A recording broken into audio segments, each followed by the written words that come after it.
бардора азиз чихеле ки дар видеои пештара тамошо кардагӣ биден расо рӯзи 20 число рес мондагӣ биден мошини сабукрав ана ҳамин мошине ки шумо айни ҳол дидесте ронандааш худи мо ҳам будем Қурбоналӣ ва мо рафтем ба Федератсияи Россия ва гаштем омадем бардора азиз то границара хубтараш ки то граница Оренбурга рафтем аз ҳоли раҳ аз ҳоли мардум бохабар шидем ва видеора то охирша тамошо кунед бардора азиз бисёртар яъне дар бораи границаҳо гап мезанем дар бораи Узбекистон дар бораи Қазоқистон ронандаҳодан дахл дора тамошо кунед ва нафарое ки бори аввал мехоҳед сафар кунед ба мошинои худтон шумо бояд бохабар бошед. Ногуфта намона ки расо рӯзи 20 число мо 5 нафар қатъи аз шаҳри Душанбе сафар кардем ба Федератсияи Россия.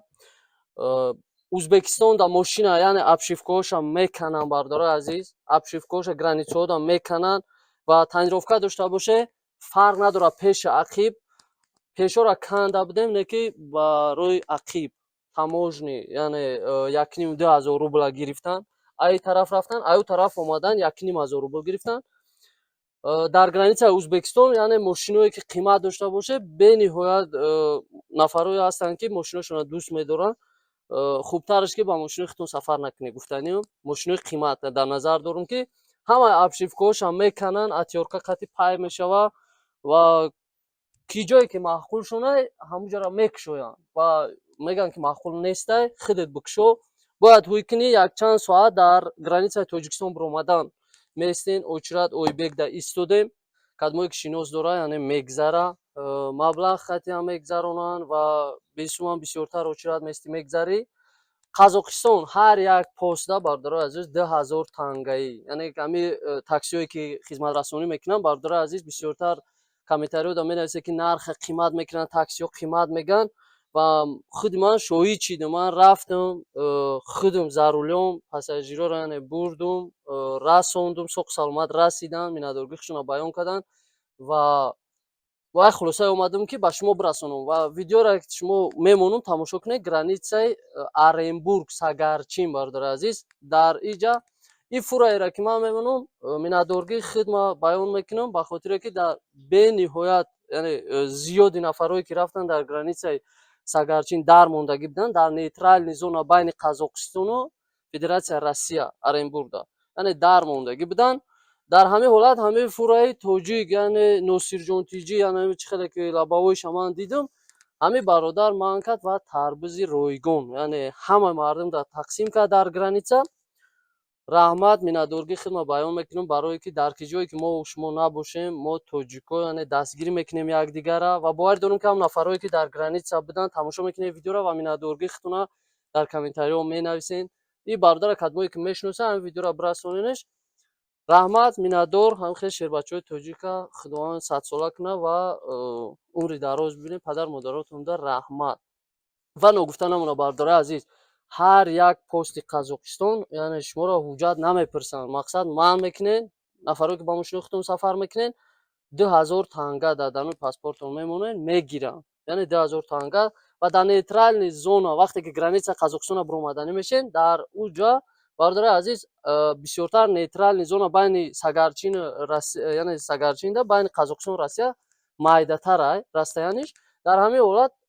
Қазоқистон вақте ки очират бисёр ки боша тоҷикоро як полоса мекунанд дар любой границаи Россия яъне тоҷикоро як тараф мемонанд 2 сутка 3 сутка яъне меистанд очират а 1 сутка сар кардагӣ то 3 суткаро очират меистанд ва дар уҷа ҷангоро мешава бардора чихеле ки видеоро мемонам оз дар болои экран шумо худтон мебинед дар инҷа муноқишаҳо мешава байни тоҷик ба тоҷик барои очират ин ҷангҳо мешаванд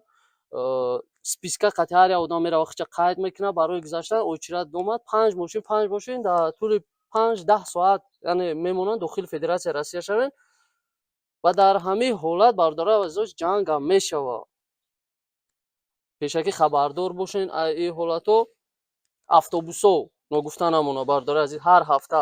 рӯзҳои сешанбе ҷумъа душанбе панҷшанбе рейсҳо мешава ва бисёр нафарое ҳастанд ки занг мезаданд ҷавоб дода наметавонистам ман дар раҳ будам худам зарулён будам ба ҳамин хотир имконият набуд ки шумо дар ҳамада ҷавоб будам. ва бардора азиз QR код бисёриҳо савол метавонанд ки аз 1 числа яъне QR код паника набардорем бардора азиз бе паника бисёр бениҳоят билет яъне нархеш ба боло рафт ба хотире ки یعنی خودی ما پانیکا میبرداریم که هر کد یعنی مجبوری نیست. شما میتونید که یعنی ریسکوات کنیم برین به یگان مشکلی مقصد دکومنت کدگی بدیم پیش در فدراسیون روسیه، شما به مشکلی میتونید که بگذارین آزاد با فدراسیون روسیه. این نفرای داخل دوره همی QR کد که یعنی شما سامنیوات دارین اختون که یگان مثال زپره داشتین دیپارتاسیا داشتین ویز دوتون محکم بود میتونین رو ایدی قطعا اختون از رجیستر کنین QR کد که اومد значит شما آزاد میتونین که داخل فدراسیون روسیه شوید. و گفتن همونا رسوی اتوبوس مثل پیشتره برداره عزیز هر هفته روزای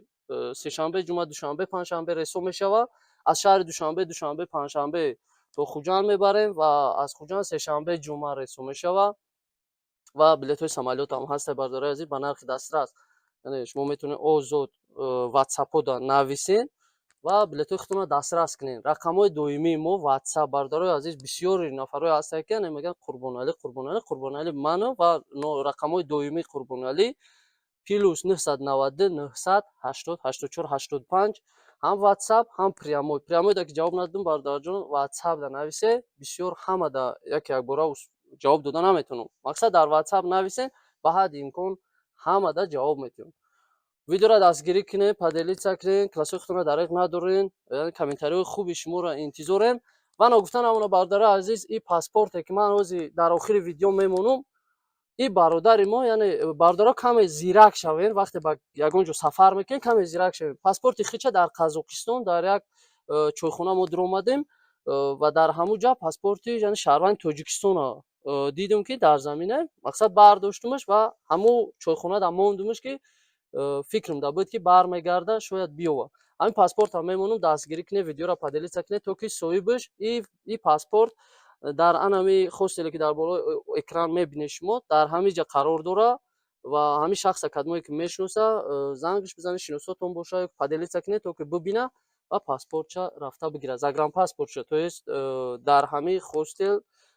یعنی غلطوندگی من گرفتگی موندگیشم در همونجا. خداحافظ. باید دارم که ویدیو شما تا معقول میشه و ماشین سبکرو از فدراسیون روسیه میشود 10,000 روبل نرخ چیپتش. اتوبوس از تاجیکستان به فدراسیون روسیه و از فدراسیون روسیه به تاجیکستان میشود